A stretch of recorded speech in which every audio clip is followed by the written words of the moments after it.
Welcome everyone back to the Pathways to Success podcast, where we have conversations that educate, inspire, and transform. Today in the show, we have Susan Vitale, and she is the Chief Marketing Officer at iCIMS, the world's leading talent cloud company that empowers organizations to attract, engage, hire, and advance the right talent. Susan has twice been recognized as a Stevie Award winner for women in business, was included on the Marketing Hall of Femme, and is one of NJBIZ's best 50 women in business. Susan, welcome to the podcast. How are you? Thanks so much. Thanks for having me. And more than anything, thanks for saying my last name in such an elegant way, Vitale. It's usually very Jersey with Vitale. So really appreciate that. It's a very warm welcome. Absolutely. And you are actually now my second executive from iCIMS, so I'm glad to have you on. Yes, I'm following in tall, big shoes to fill. I think you had chatted with our CEO, Steve. So I will do my best to make Steve and our brand proud. Yeah, well, let's kind of jump in. I want our audience to sort of learn a little bit more about your Genesis story. So, first, tell us, how did you first get into marketing and become passionate about this craft? Well, I've actually worked at iCIMS for my entire career, and I've been in a marketing role for my entire career. So early on, even before working, even just in college, I had a keen interest in business management overall, and actually had been majoring in that. They got rid of that major, and I switched to marketing. And it was actually an uphill battle because it seemed like at the time, a lot of students were interested in marketing because they saw it as advertising or just going to events, and so they actually tried to talk me out of it, and I had to pitch why I thought marketing was important, or why I wanted to major in it. And it sounds like, I mean, this was a million years ago, but it still stands true, because I remember distinctly talking with the dean and saying, marketing drives the whole business forward. Without marketing, you cannot run a business, tell everybody what you do, effectively promote a product, create brand evangelists, etc. And that's still really core to who I am. I think we tell amazing stories as marketers. We show people a path forward and interesting and innovative things that they could do in the future. And we tell our story for others to get excited and rally behind. But it's not just about prettying things up. That's a really fun part of the job, but it is certainly not the reason I went into it. So I'm curious that, not coming from, let's say, a traditional marketing background, what was that keen insight that led you to believe in your philosophies about marketing? Well, I come from a family of entrepreneurs. So my mom actually is I grew up with a single mom, a twin sister. My mom had started not just one, but two businesses, one of which she still runs today. It's been almost 30 years, really successful. My uncle ran a small business and so on. So it's just always been very core to me. And no one is going to drive your business like you will. And so it just always seemed core to me of saying, you need to be driving it from a revenue perspective, from a community perspective, from a brand perspective. So to me, that just was sort of, it was marketing, even though I didn't know that, of marketing equals business and business equals marketing. It wasn't just a portion of business. To me, that is the essence of business. And I truly believe it was from that spirit of entrepreneurship constantly that it hit me, whether I knew it or not. Love it. Love it. So you mentioned that you've been with iCIMS since, I think you mentioned 2005. Is that right? Yeah, it's been a while. It's been a while. What originally attracted you to the organization?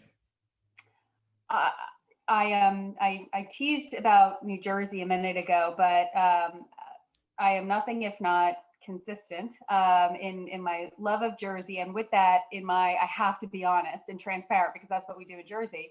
I took an interview at iCIMS while I was still in college, and I saw it as just good practice for an interview for a company that was close to my house. I did not expect to work at iCIMS. I did not expect to work in software. I did not expect to work in Monmouth County, New Jersey. I thought I was going to go into publishing in New York City, and really just took the interview a little bit on a whim, to be honest. But I fell in love with the opportunity that I thought would be present. At the time, the company was really, really small. We were 30 something people. The marketing department was 1.5 people. And I think because I thought it was just a practice interview, I was really bold, probably inappropriately so, in saying what I wanted to do and didn't want to do in my career and in this first job coming out of school. Which nowadays most people, you're just grateful to have a job, but geez, I don't know. Long story long, I really like the people. I was really excited about the opportunity ahead, and that I felt like there was a firm early belief in what I would bring to the business, even though I had really no reason for people to believe in me.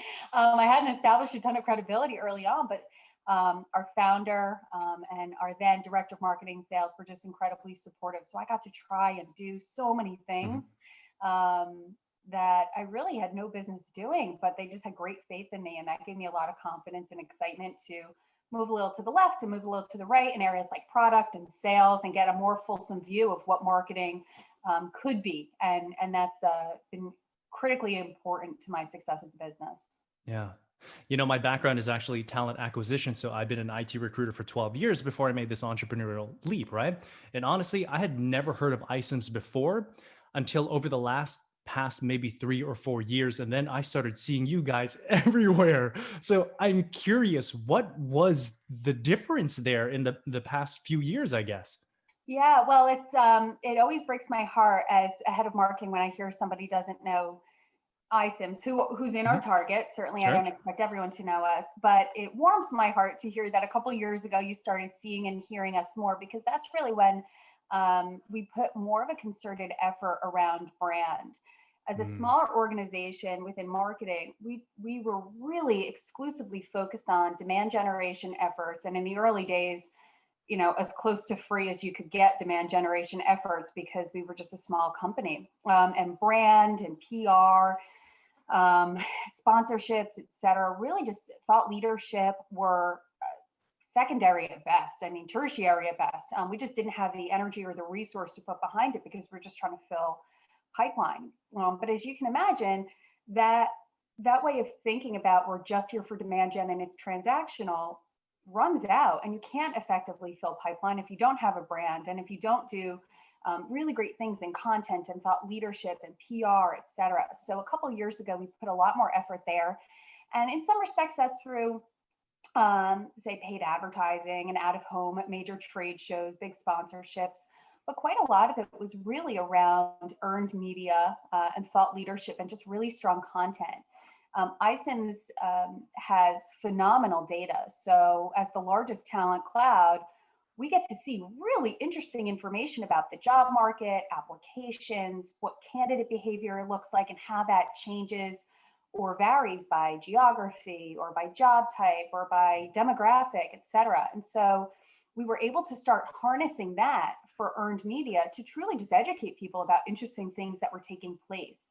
And that still remains, as I'm sure you well know, that still remains a really effective way of reaching people and building a brand, because you're giving something of value and not just throwing them, your logo over and over and over again.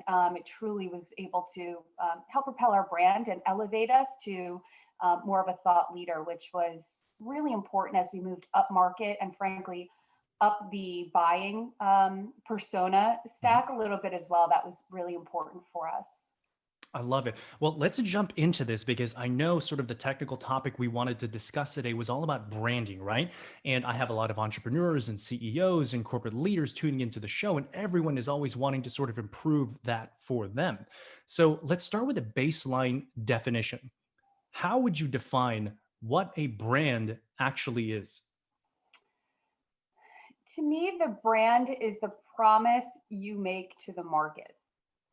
Whether overtly, explicitly, or otherwise. And that could be coming from a feeling you get from a brand. It could be from a tagline. It could be the archetype associated with that brand personality. But in essence, I mean, certain brands put you in a headspace or an energy space of saying, like, this is what I think of with this brand, whereas others put you in a very different space. And a lot of that is truly just because of the promise that they are making to you.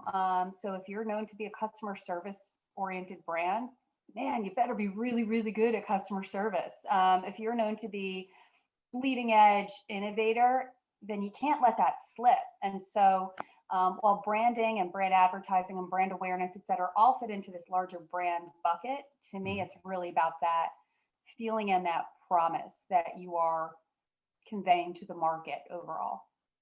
Is there a nuance in the way that you talk about a brand versus a brand identity?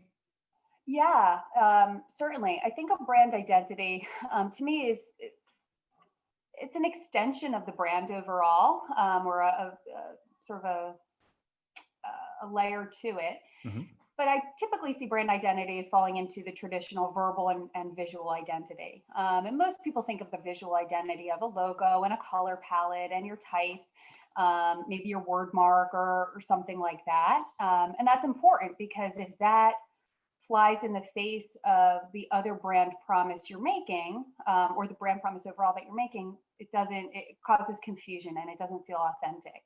Similarly, when we think about verbal identity, tone of voice is really important, something that gets overlooked often, but it really needs to ladder up to that brand of, are we talking to customers in the market in a friendly way, as an authoritative view or voice, et cetera. So I see these as all really important elements to that overall brand story.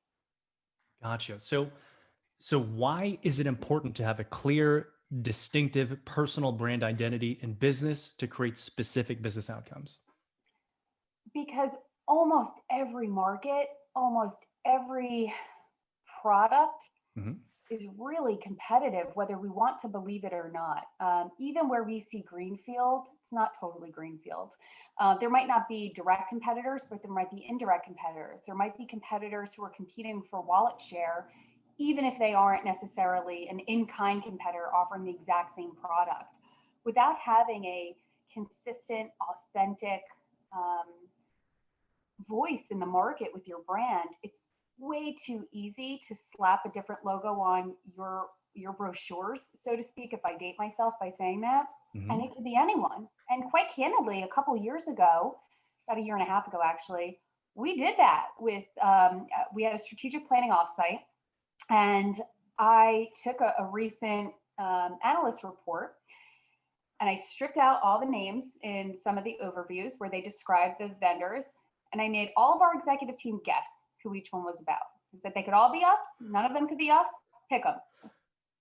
Zero. We got zero right because it had become so muddled in our industry, Mhm. and how we perceived a competitor of being stodgy and kludgy and dated and all that, they were still being written about as modern and cutting edge, et cetera. And so I share this because if our own executive team was struggling with it, geez, what the poor folks in the market were dealing with as they're trying to figure out what software to buy.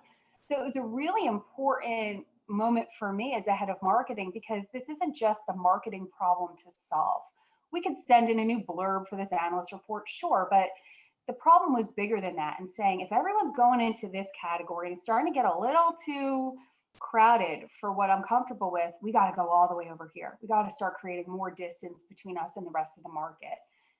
And that to me is a business decision, not just a marketing decision. Gotcha. And what is the difference between a brand, marketing, and PR?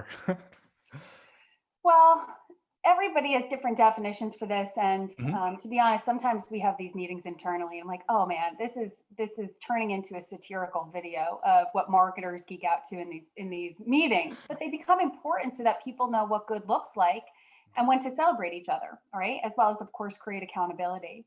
When I think of PR, the short answer to me is this is earned media, for the most part, earned publicity. And so, how do we get other people to tell our story directly or indirectly on our behalf without necessarily paying per impression or per placement or something like that?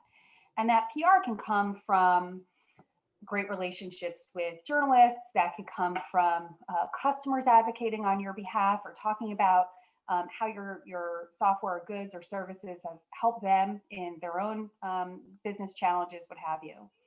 When I think about brand, it is a company-wide,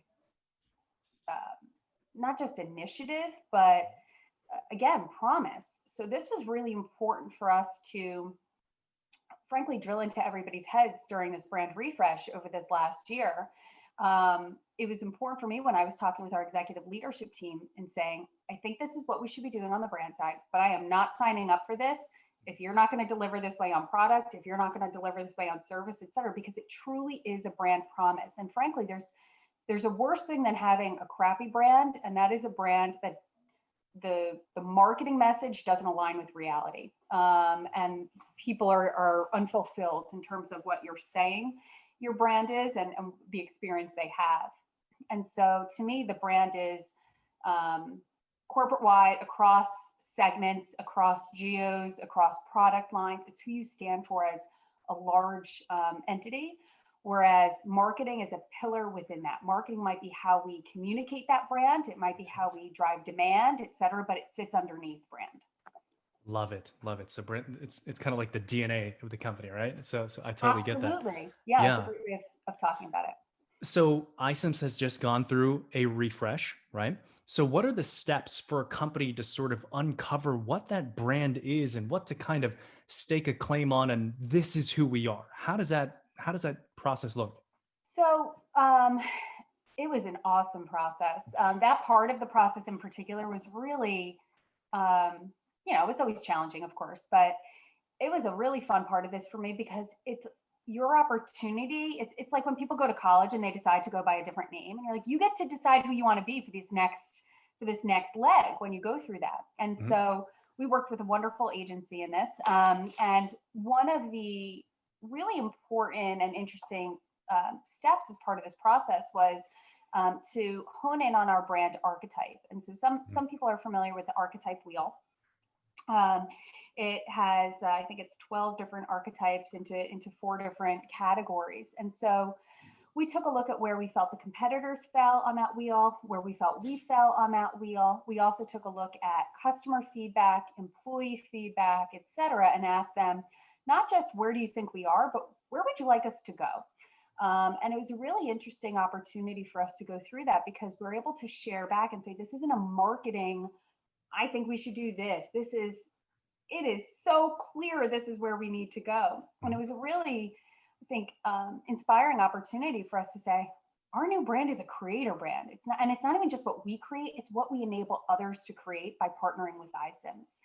And being in the recruiting space, man, the opportunities of what companies can create by partnering with iCIMS are truly endless. When we think about hiring, if you get the right people on the right team at the right time, like they truly can create and do amazing things. They can have breakthroughs in technology and healthcare. And I mean, it really becomes something you get extremely passionate about and almost emotional about. And so to me, it was just like, once you see it, you know it, and you're like, there's no turning back. This is where we have to go as a brand. But again, it's not just about a look and feel when we say brand. It means a renewed focus on innovation from our technology department. It means a different way of looking at services within our support organization, et cetera. It really needs to be end to end.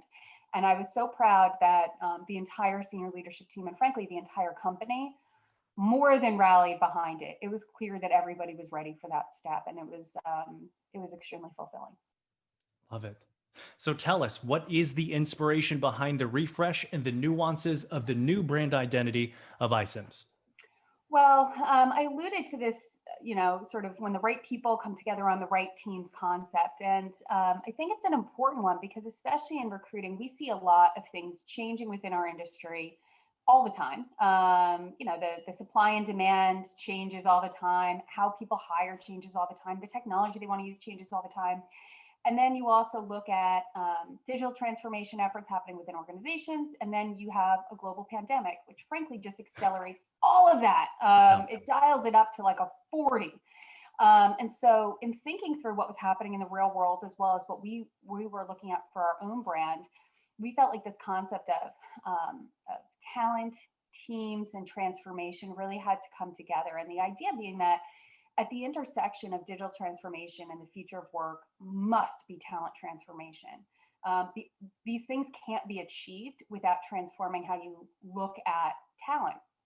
And so as we think about our new tagline and campaign around talent powers transformation, it becomes really important because we look at the people behind all of this. I think for a couple of years, organizations just got so wrapped around the axle thinking like technology and digital transformation is a silver bullet and a checkbox. And instead, it's just the people are what are going to get us there.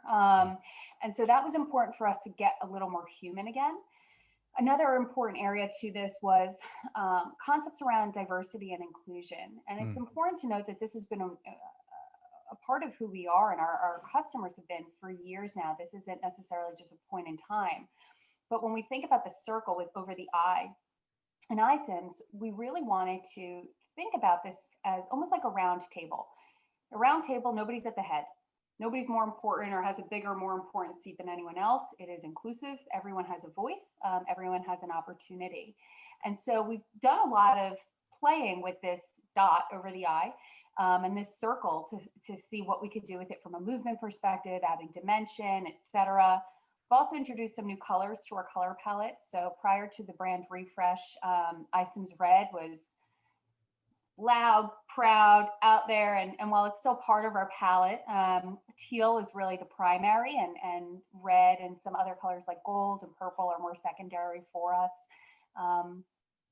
So yeah, those were some of the elements to it. We wanted to feel a bit cleaner, fresher, lighter.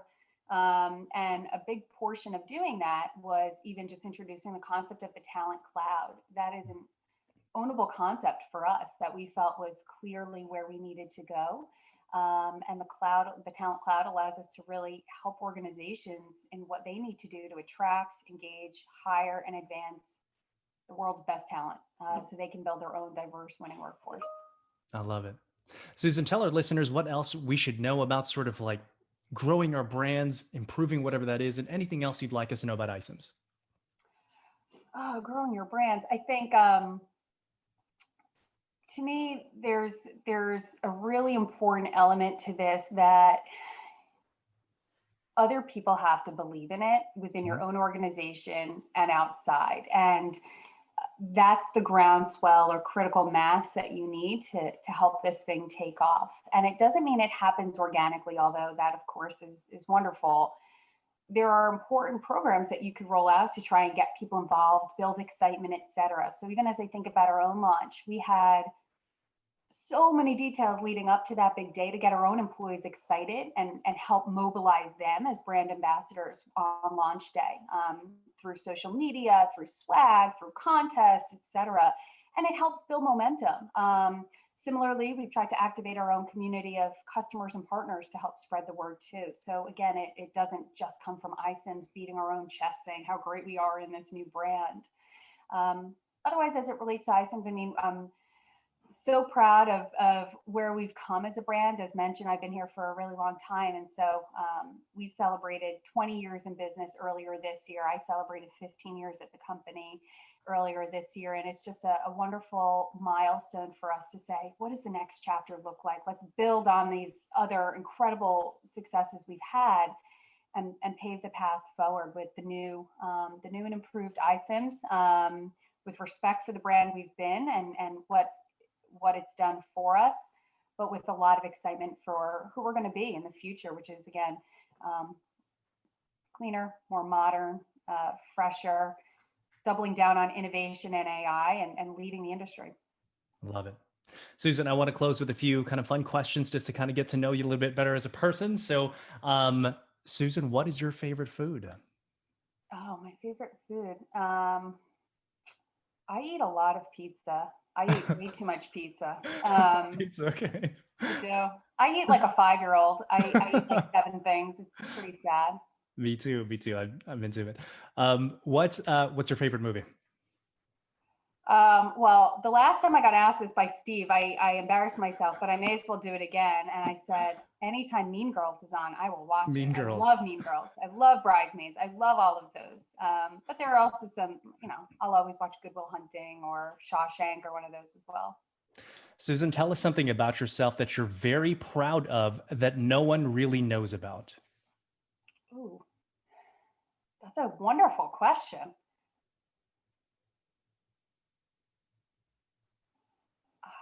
Geez, I don't know. I would probably be able to answer those as two separate, of like something I'm proud of and something people don't know, but I don't know if I'd Mhm. be able to do both. I was actually chatting with my team this week of saying like, every time we have these like, tell us something, icebreaker things, I'm like, I'm out. I don't have too many. I'm not that interesting. Mhm. Um, but what I would say is I am, at the risk of being cheesy, I am incredibly proud of this perfect little human I've half created. My daughter, who's about to be 2, Alba Rose. She is just the smartest, sweetest, wonderful thing, and she has warmed my cold black heart. I love it. Susan, this has been an absolute pleasure. I personally have learned so much from you, and I know our audience did as well. So thank you for being on the show, everything that you do. Please tell our listeners how to connect with you, follow you, support iCIMS, and all that you do online. I so appreciate that. Yeah, it was awesome being here, and you just have the best energy, Julian. So yeah, please do connect with me on social. Susan Vitale, it's Susan_Vitale on Twitter. Can hit me up on LinkedIn as well. I'm the CMO of iCIMS. If there are multiple Susan Vitales there, and please do check out our new brand and our new site, iCIMS, ICIMS, on social and on our corporate site. Awesome. And we'll make sure to have all your contact information in the show notes as well. Thank you very much, Susan. Thank you. And everyone else, thank you all for tuning in to another episode of the Pathways to Success. As always, make sure to subscribe, comment, and share. And we'll see you next time on the next episode of the Pathways to Success.